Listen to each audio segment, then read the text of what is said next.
E é justamente por isso que eu quero pregar sobre esperança. Porque muitas vezes a gente acha que o tema coragem só entra em cena, Domingos, quando o medo vai embora. A gente acha que a esperança só entra em cena quando o desânimo vai embora. A gente acha que a provisão entra em cena quando a escassez vai embora. Mas na verdade todas essas coisas só vão embora quando o novo de Deus chega. Quando a vida de Deus chega, a morte tem que sair. Quando a esperança se manifesta, todo abatimento e desânimo tem que cessar. Alguém comigo aqui? Quando a provisão que vem dos céus é derramada sobre nós, toda escassez ela cessa.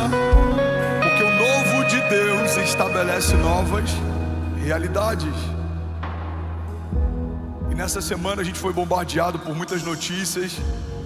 E eu em especial tive acesso a algumas imagens e ouvi alguns testemunhos sobre o Rio Grande do Sul e deixou muito mal. Ouvi, por exemplo, coisas que fizeram com crianças em abrigos, porque quando alguém perde a vida no meio de uma catástrofe, é algo que não dependeu de ninguém. É um fenômeno natural, a gente não tem controle. Mas quando um homem decide fazer mal a uma criança vulnerável, isso fala a respeito de alguém que decidiu fazer o mal, mesmo podendo não fazer. Mas a Bíblia fala que pecado não é só o mal que fazemos, mas pecado também é o bem que poderíamos fazer e escolhemos não fazer. E essa semana me edificou muito ver a mobilização de pessoas na linha de frente, igrejas se mobilizando, famílias se mobilizando, médicos, voluntários, socorristas se mobilizando. E apesar do cheiro, apesar dos desafios, apesar das doenças, apesar das ameaças, apesar das retaliações, eles são imparáveis. Estão dormindo muito pouco, comendo muito pouco, mas a alegria deles em cada resgate, a alegria deles em cada família que eles estão conseguindo de alguma forma afetar, irmão, isso gera em nós, como igreja, como brasileiros e como povo de Deus, uma esperança. Porque aqueles que perderam a esperança na humanidade, você vai olhar nos comentários, a preocupação deles é só com os animais. Você já deve ter ouvido ou lido essa frase em algum lugar: quanto mais eu conheço os seres humanos, mais eu me apaixono pelos animais. Na verdade, todas as vezes que eu ouço alguém falando isso, para mim nada mais é do que o grito de socorro de alguém que quer acreditar, mas por conta de alguma ferida ou algum trauma, decidiu não acreditar. Mas nessa manhã eu vim aqui declarar: eu creio, eu tenho esperança na igreja de Jesus, eu tenho esperança no Brasil e nos brasileiros, eu tenho esperança nas famílias, eu tenho esperança no futuro, eu tenho esperança que o nosso amanhã vai ser melhor do que hoje. Alguém comigo aqui? Eu tenho esperança que os nossos filhos, eles irão mais longe do que nós fomos, os nossos filhos serão mais crentes e apaixonados por Jesus do que nós somos. Eu tenho esperança, irmão, que aquele lugar que foi tão afetado vai viver a dupla honra de Deus, que no meio de toda ferida, no meio de tudo que foi lançado sobre eles como caos, como falta naquele lugar, Deus irá fazer uma coisa nova. Alguém crê nisso aqui em nome de Jesus? E aí ontem a gente fez uma festinha de aniversário da Chloe, nossa filha caçula. Ela fez 2 anos. A gente tem a Cessi, que vai fazer 11. A gente tem o Ben, que vai fazer 4. E a Chloe ontem fez 2 anos. No meio da festa eu recebo a notícia que uma família de ovelhas nossas, um casal, perdeu um bebê recém-nascido. E esse é o desafio do ministério. Você sai de uma festa de aniversário da sua filha, você vai orar antes do sepultamento do filho de alguém. E a gente estava no corredor, e aí chega o pai. E eu não vou dar muitos detalhes para não expor, mas me edificou muito. E eu decidi no corredor daquele hospital pregar sobre esse tema hoje de manhã, porque eu vi a esperança nele. Ele falou: pastor, a gente orou e fez tudo o que pôde, o Senhor recolheu para si. Eu agradeci pelo tempo que eu pude ser pai dele, 16 dias. E agora a minha esperança é que o meu outro bebê, que são gêmeos, ele fortaleça, ele seja curado.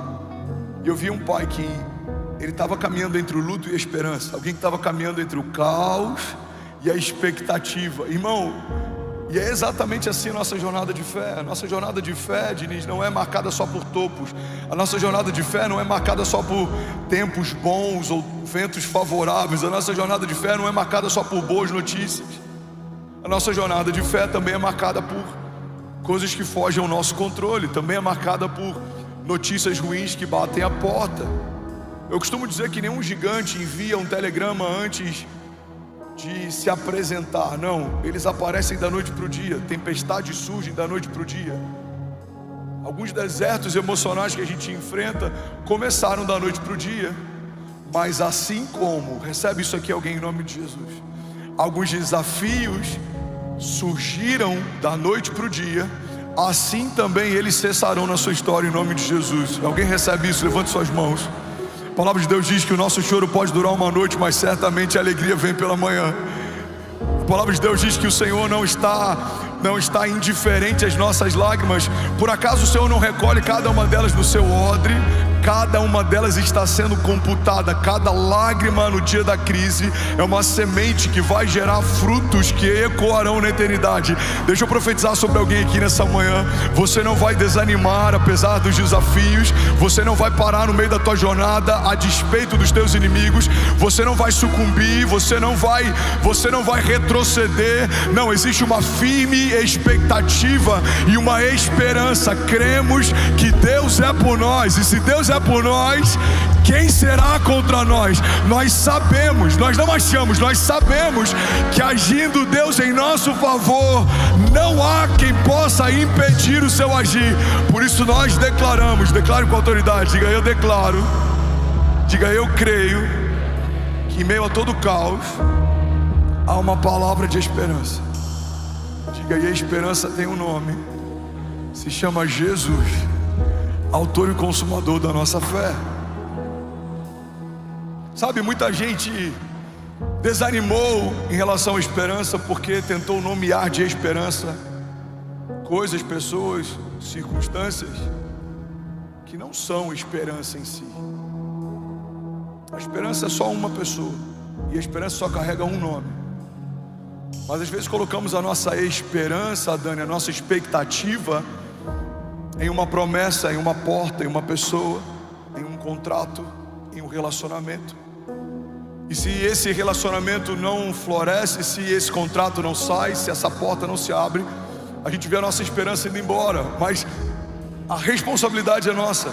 Ancoramos a nossa expectativa em algo que é volúvel, em algo que se move, em algo que é líquido. Zygmunt Bauman, um dos maiores sociólogos contemporâneos, ele fala a respeito de sociedades líquidas, ele fala a respeito de relacionamentos líquidos. Tudo que era firme, sólido, está sendo liquefeito. A família tradicional, a nossa fé em Deus, as instituições, os balizadores culturais, sociais, tudo isso está sendo liquefeito. Então, aquilo que antes era firme, agora é relativo. O problema é que a gente está vendo a nossa geração colocando a nossa firme esperança em algo que é volúvel.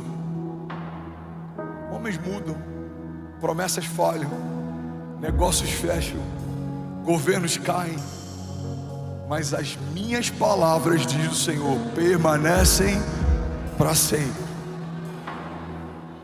Então, igreja, a gente não pode abrir mão da esperança. É um recurso, Deus nos deu, é uma ferramenta, é uma linguagem, mas precisamos colocar a nossa esperança na pessoa certa.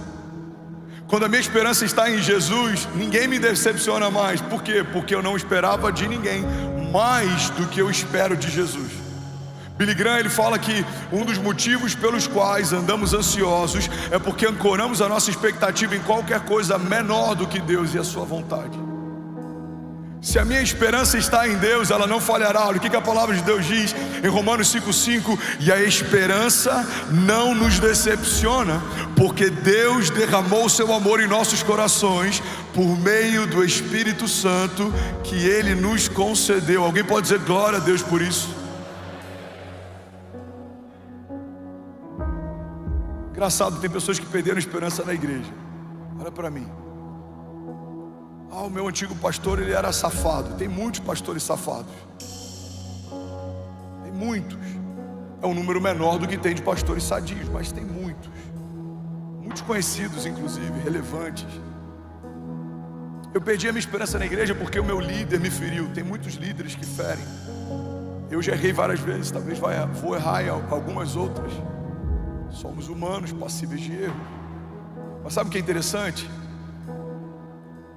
Você se feriu talvez numa relação de trabalho, mas não parou de trabalhar. Você se decepcionou talvez com uma namorada, mas você não deixou de namorar. Mas nós nos ferimos com a igreja e decidimos abrir a mão da nossa esperança na igreja. Irmão, não deixe que uma experiência pessoal remova de você uma expectativa sobrenatural. Não é sobre um homem, não é sobre um líder, não é sobre uma placa. Vamos, alguém comigo? Não é sobre uma denominação. A palavra de Deus diz que Cristo em nós é a esperança da glória. Eu tenho esperança na igreja, e quando eu falo igreja, eu não falo na igreja evangélica, eu falo na igreja de Jesus. Eu tenho esperança no corpo de Cristo. E quando eu falo corpo de Cristo, eu estou falando da sua família e da minha. Quando a gente está junto, debaixo do mesmo propósito, irmão, somos imparáveis.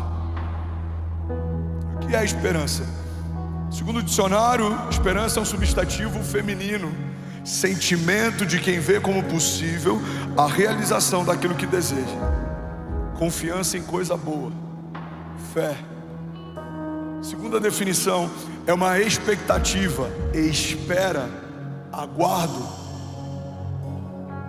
É uma confiança. Sabe, a esperança tem uma variável também que é esperançar, é esperar, ter expectativas em algo. Irmão, olha para mim em nome de Jesus. Se nós como crentes, quando eu falo crentes eu não falo evangélicos, aqueles que creem em Deus, perdemos a nossa esperança, perderemos também a nossa alegria. E tudo que o mundo não precisa é de um crente chato, rabugento e sem vida. Você tem que ser mais otimista do que todas as pessoas onde você trabalha. Você tem que ter uma esperança, uma expectativa maior do que todas as pessoas que te cercam. Não faz sentido alguém que não carrega o Deus do impossível dentro de si ter mais expectativa e uma impossibilidade do que nós. Eu lembro que alguns anos atrás eu estava lendo sobre a história do Elon Musk, e eu estava vendo como que surgiu a ideia, por exemplo, daqueles trilhos magnéticos subterrâneos. Um dia ele estava no trânsito na Califórnia, acho que em Los Angeles, e ele viu aquele trânsito que é surreal, irmão. Los Angeles, Nova York, eu não lembro se Detroit, são algumas das cidades que tem o pior trânsito. Ele estava no meio do trânsito parado, ele falou: tem que ter um jeito melhor para fazer isso aqui. E aí surge a ideia de fazer linhas subterrâneas magnéticas em que os carros elétricos pudessem entrar e se locomover em alta velocidade sem nenhum tipo de acidente ou qualquer problema. E aí ele começa a criar debaixo do parque industrial de uma das suas empresas um protótipo. E esse cara começa a pensar: e por que a gente não consegue ter mais assertividade em lançar foguetes do que a NASA, por exemplo? A iniciativa privada costuma ter muito mais resultado do que algumas iniciativas estatais ou do governo. E aí ele lança a SpaceX. E para resumir, eu comecei a ler a história desse cara e eu falei: não é possível que alguém que talvez não creia no Deus do impossível se mova mais por impossibilidade do que o povo de Deus. A gente fala sobre tocar uma cidade, parece utopia. Alguém está pensando em fazer algo muito maior e não carrega o poder sobrenatural que a igreja de Jesus carrega. Pensamos em mudar a história de uma geração, parece poesia, parece que a gente está falando um jargão, mas tem uma agenda querendo afetar a sexualidade dos nossos filhos, roubar a pureza deles, e eles acreditam que se forem estratégicos e estiverem paciência, eles vão afetar toda uma geração, eles vão afetar toda a cosmovisão de uma próxima geração. Igreja de Jesus, nós temos algo que não podemos abrir mão: a esperança, a confiança, a expectativa de que o Deus do sobrenatural vai operar coisas sobrenaturais de forma natural. Nós precisamos confiar e nos agarrar na certeza de que o impossível diante de Deus se torna inevitável. Aquele que andou sobre as águas, aquele que trouxe Lázaro de volta dos mortos, aquele que ao terceiro dia ressuscitou, ele vai fazer de novo. Alguém comigo aqui nessa manhã? Vamos, se for para ele, você pode fazer melhor.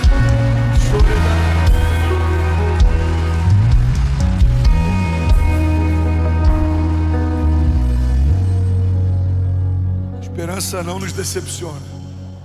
Então o que é esperança? Fala comigo. Esperança é uma expectativa em relação ao novo.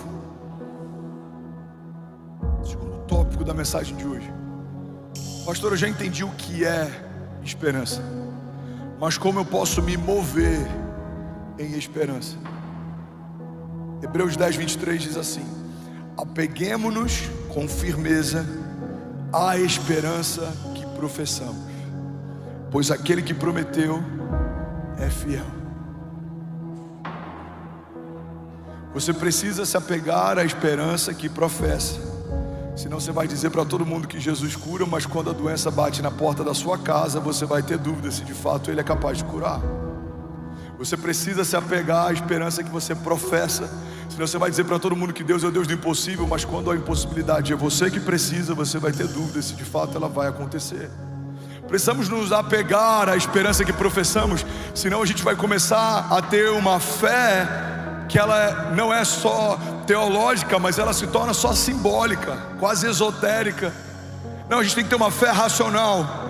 Eu sei porque sei que o meu Redentor vive, e porque Ele vive, eu sei que os meus inimigos serão abatidos. Os que tentarem me parar serão parados. Vamos, alguém? Os que tentarem me confundir serão confundidos, porque há sobre mim a cobertura do sangue de Jesus, e eu sei que o sangue do Cordeiro é suficiente para me livrar de tudo que tente me parar, para remover toda mácula, toda mancha, toda condenação. Eu sei que aquele que não cometeu pecado se fez pecado por mim, e a partir da sua entrega eu fui feito justiça de Deus. Eu sei que os meus filhos viverão coisas que os meus olhos não viram, os meus ouvidos não ouviram, ainda não penetrou no meu coração, mas Deus prometeu que os filhos e os filhos dos meus filhos seriam abençoados debaixo de uma bênção geracional. Eu sei que toda maldição hereditária foi quebrada em Jesus, e que uma bênção foi estabelecida, e ela vai escorrer sobre geração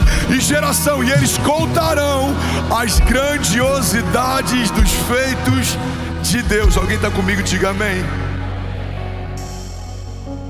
Se você não professa alguma esperança, você não tem responsabilidade de se apegar a nada. Olha para mim, eu quero ser bem pastoral com você nessa manhã. Você está recebendo algo de Deus? Diga amém.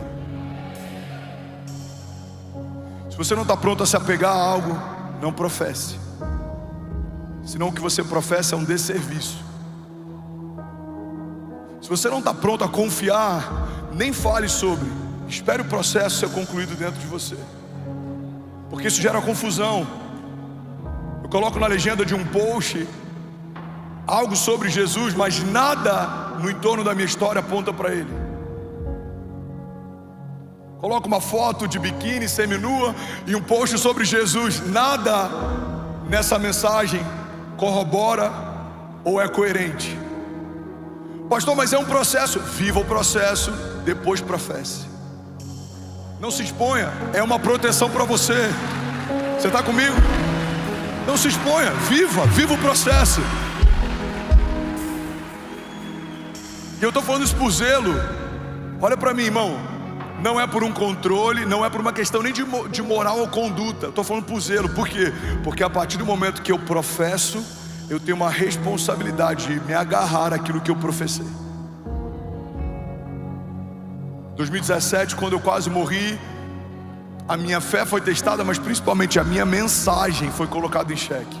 Porque na noite anterior da minha internação, eu orei por enfermos e eles foram curados. Eu preguei sobre uma fé que gera milagres. Na noite seguinte, eu estou num CTI de fralda lutando para sobreviver. Eu não tinha o direito de me abater, porque por anos eu preguei para quem estava abatido que eles precisavam se levantar. Mas se eu nunca tivesse professado isso, eu não tenho responsabilidade. Agora, se eu professo, eu preciso me agarrar àquilo que eu professei. Se eu falo que Deus é suficiente para suprir, irmão, se eu prego aqui que a visão carrega a provisão, não dá para eu apontar para a igreja uma visão que Deus nos deu e falar em algum momento que a provisão não veio, ou eu vi errado, ou o que eu estou ensinando está errado. Porque precisamos ter mais responsabilidade com aquilo que professamos. Mas quando a gente se apega com firmeza ao que professamos, nos tornamos imparáveis. Eu vou ler de novo, Hebreus 10, 23 diz: apeguemo-nos com firmeza à esperança que professamos, pois aquele que prometeu é fiel para cumprir. Você pode celebrar Jesus no seu lugar. 11.200 famílias online, Bolívia acabou de conectar. Glória a Deus. Romanos 12, 12 diz: alegrem-se na esperança, sejam pacientes na tribulação e perseverem na oração. Eu vou ler de novo, olha para mim. Alegrem-se na esperança, sejam pacientes na tribulação e perseverem na oração. Aqui fala sobre alegria, paciência e perseverança. Que a esperança, ela renova a minha alma. Eu preciso estar alegre na esperança. Uma esperança que gera abatimento não é esperança. Uma esperança que me deixa angustiado não é esperança. Pelo contrário, a esperança expulsa a angústia. A esperança coloca em retirada os pensamentos de morte, de dúvida. O verdadeiro amor lança fora todo medo. Eu preciso ser paciente na tribulação. O que significa paciência na tribulação? É saber que o meu socorro vem. Eu não sei em que momento, mas eu sei que ele vem. Todos os dias abrir a janela e ver: não é hoje, mas amanhã eu creio que pode ser o dia. Não é hoje, mas amanhã, até que um dia, assim como do nada uma má notícia chegou, de repente uma boa nova vai chegar também. Você crê nisso? Um dia o médico falou: você tem que ser internado às pressas, talvez a gente precise abrir o seu coração. Mas um dia um médico também falou: você vai receber alta amanhã, você volta para casa. Um dia eu e a Kezinha recebemos, no dia 7 de fevereiro, no meu aniversário, uma carta de despejo na caixa de correio lá em Miami. Um dia eu e Kezinha recebemos, no dia 7 de fevereiro, no dia do meu aniversário, 2 ou 3 anos depois, uma carta da imigração com o nosso green card. Então guarda isso aqui, irmão, em nome de Jesus. A Bíblia diz que no lugar da vergonha, o Senhor tem para nós dupla honra. É no lugar. Não é num lugar periférico, não é num lugar parecido, não é num lugar próximo, é no lugar. Você foi envergonhado no teu casamento, é nesse lugar que Deus pode redimir você e a sua casa. Você foi ferido na sua saúde, é nesse lugar que Deus pode restaurar a tua saúde e mudar a tua sorte. Alguém comigo aqui, diga amém. Então o que eu preciso fazer? Eu preciso me alegrar na esperança. Eu não vou me abater enquanto eu espero. Não, eu estou feliz, eu estou animado. Eu sei que o meu Redentor vive. Eu sei que o meu amanhã vai ser melhor do que hoje. Eu estou alegre na esperança. Segunda chave: eu preciso ser paciente na tribulação. Está doendo, mas vai passar. Está confuso, mas vai passar. Ainda bem que eu vi Jesus. As portas não estão se abrindo, mas vai passar. Davi recebe unção de rei, anos depois assume o reinado. José recebe um sonho de Deus, anos depois o sonho se torna realidade. Você recebeu uma palavra desde o ventre da tua mãe, anos depois várias delas já se cumpriram. E as que não se cumpriram, pastor, vão se cumprir em nome de Jesus. Você só precisa se alegrar na esperança, ser paciente na tribulação. E a terceira chave: perseverar na oração. Olha para mim, eu conheço empresários que perderam tudo insistindo em uma ideia só por conta de ego.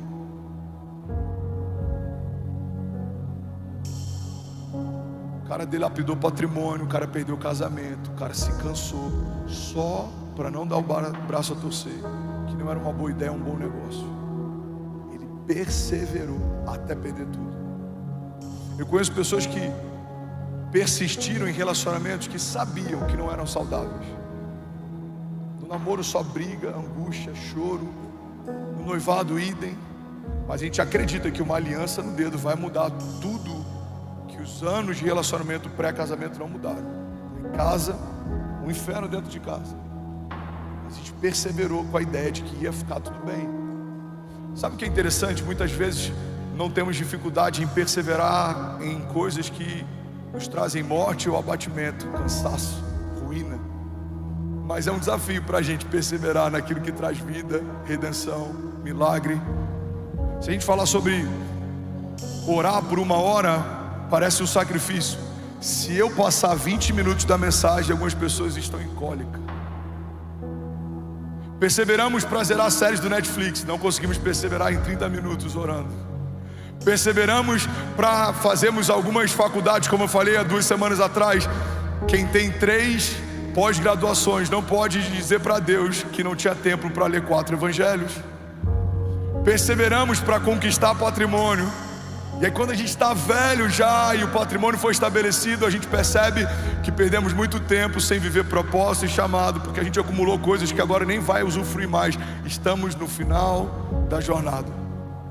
Mas a palavra de Deus diz: você precisa se alegrar na esperança, você precisa ser paciente na tribulação, e você precisa perseverar na oração. Alguém está comigo aqui? Diga amém. Salmos 39:7 diz: mas agora, Senhor, que hei de esperar? E o salmista reafirma, ele diz: a minha esperança está em Ti. Você pode levantar suas mãos em nome de Jesus, feche teus olhos. Tudo bom? Você acabou de assistir uma mensagem aqui do nosso canal. Eu tenho certeza que ela te edificou e que ela vai gerar algo novo em você. E a gente separou mais 2 vídeos. Eu quero deixar essas indicações aqui para você continuar queimando com Jesus. E eu quero muito te fazer um pedido também. Se essa mensagem te edificou, comenta aqui embaixo, segue o canal, me ajuda a compartilhar para que mais pessoas sejam tocadas também. Deus te abençoe.